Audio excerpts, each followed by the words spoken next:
Hey, what's going on there? It's Michael with Wildlife X Team, and today we're going to be helping you be safe while you're in a hike.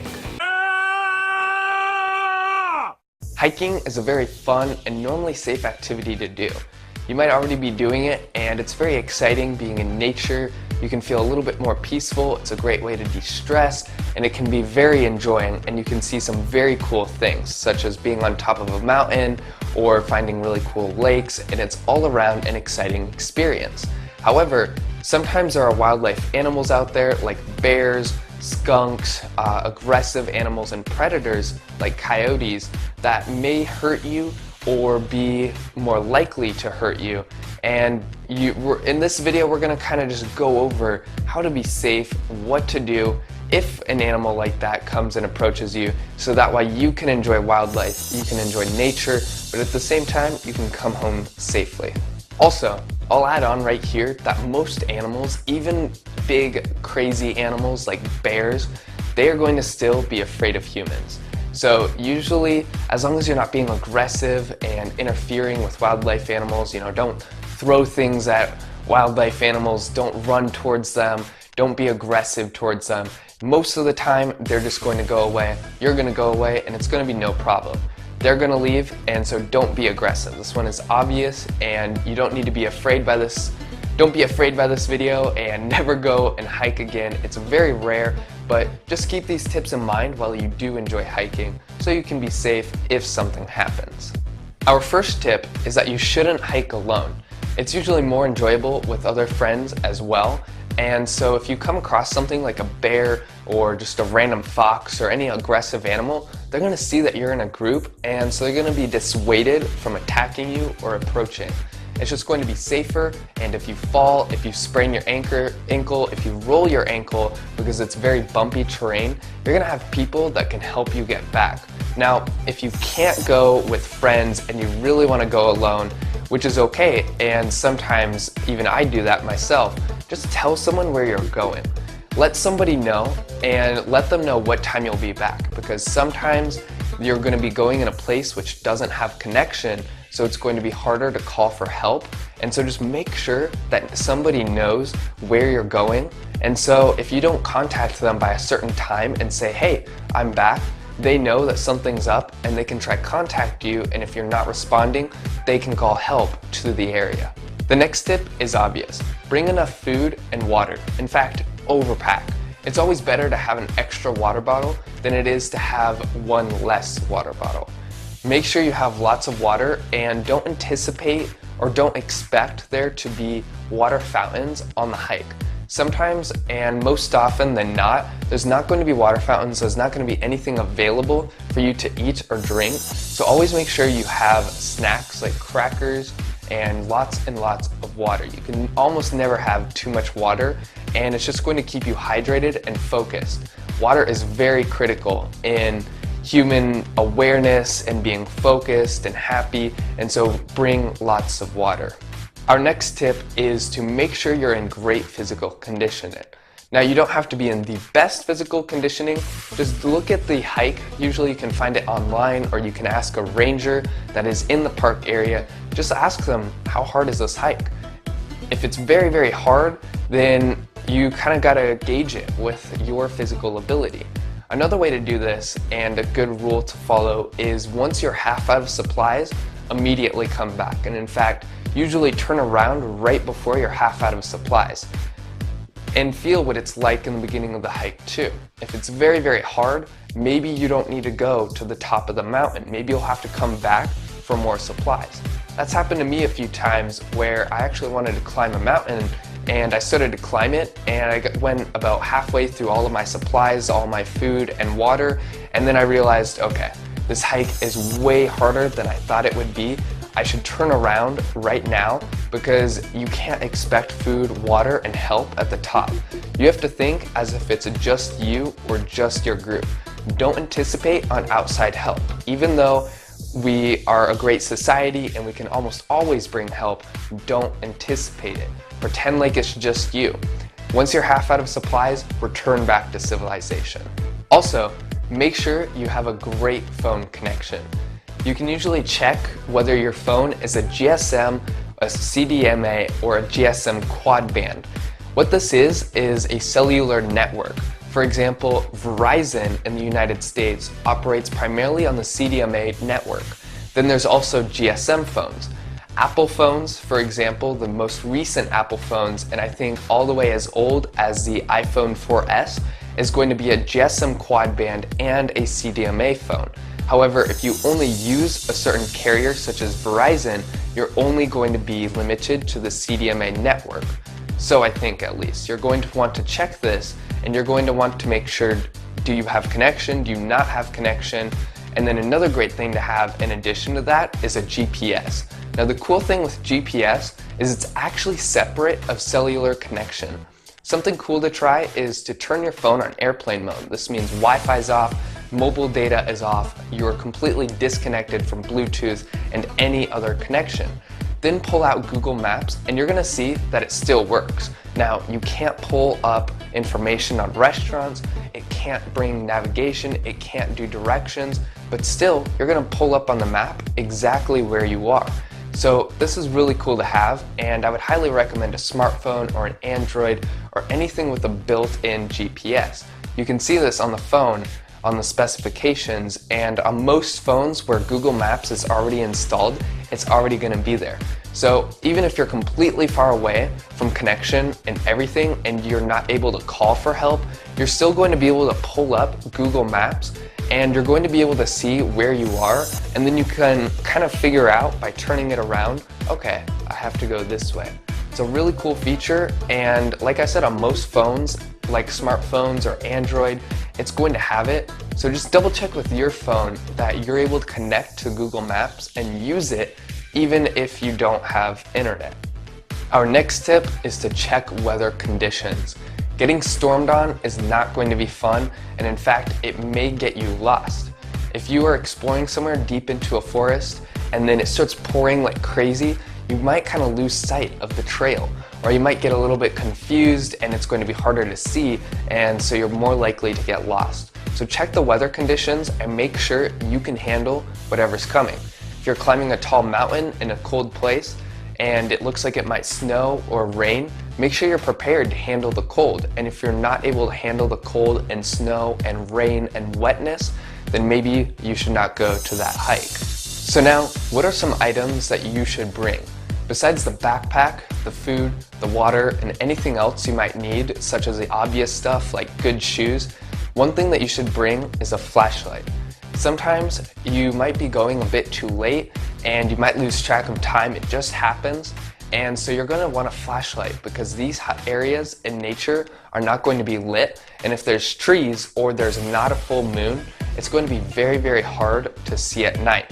If you need glasses or contacts, make sure you have those with you so that way if that happens you can see very well.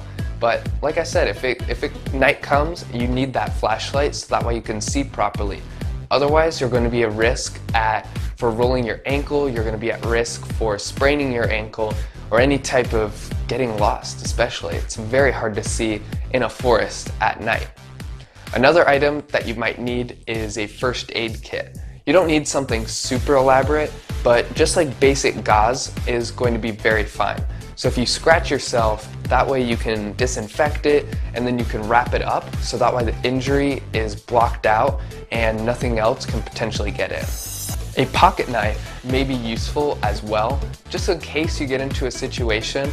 Very rarely is something going to happen. Like we said, it's most likely 99% of the time you're gonna have no issues, but having a pocket knife for a worst case scenario is never a bad idea.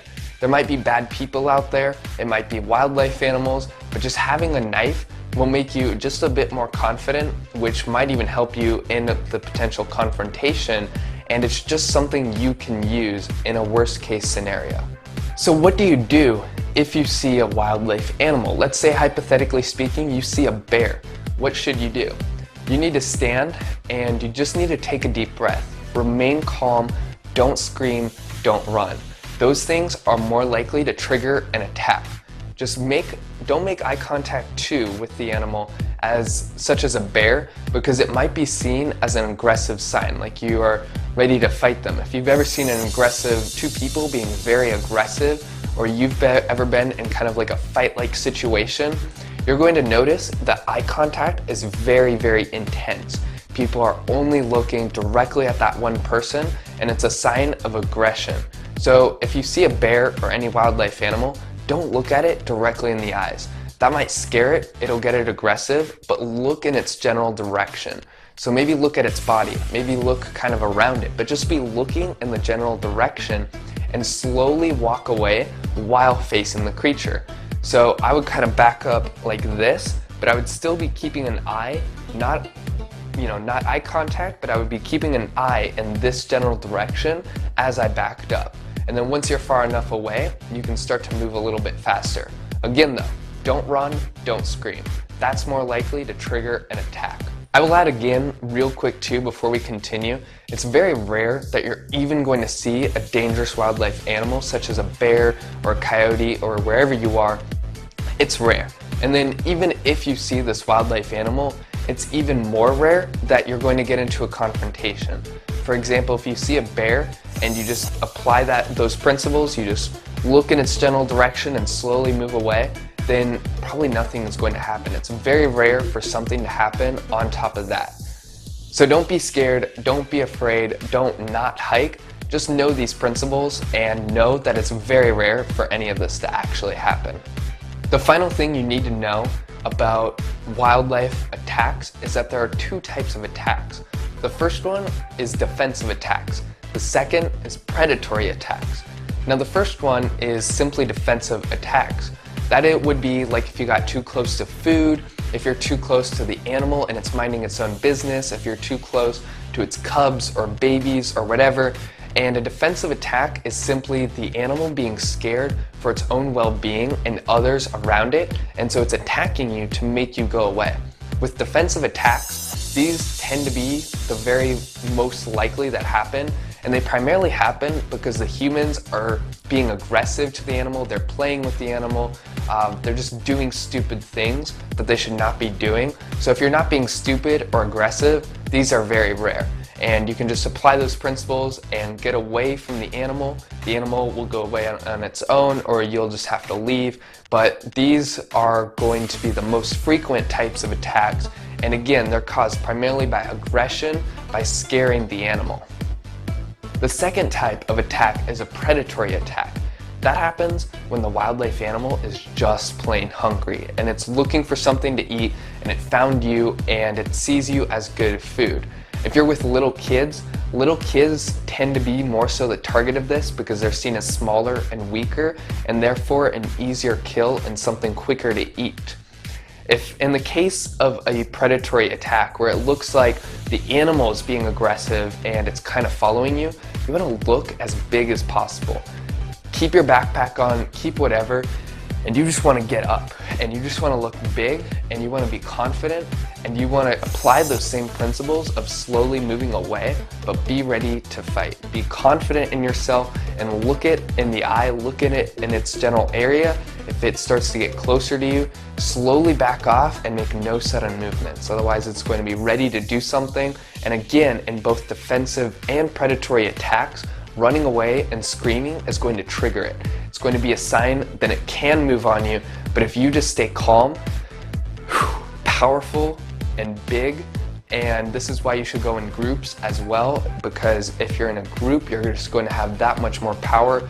With that, you're just going to want to look them in the eye and keep in mind that most wildlife animals are going to be faster than humans.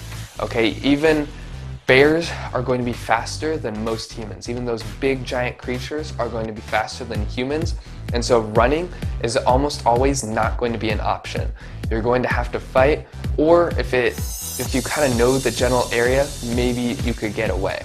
You're going to have to make a decision right there and then, but we highly recommend that you look as big as possible. You try apply the aforementioned concepts of being calm, looking in its general area, and if it doesn't go away or it starts getting closer to you, you're going to have to make a decision. Your decision is whether you should fight or try to move away a little bit quicker. One way or another, you should be prepared for either situation. As this starts to happen, or when you've noticed a wildlife animal that might be a little bit more aggressive, be alert. Take a few deep breaths and survey the area. Which way did you come from? Which way does the trail go to? Are there people nearby? Are there people behind you? Were there people in front of you? Where could you go to? Especially if you're alone, but even if you're with a group or a friend, you're just going to want to take a deep breath, remain calm, and you need to think, where can I go? What can I do? Am I able to fight? What do you have on you? So you're just going to have to make a decision, and we would highly recommend doing more research on this and specific animals.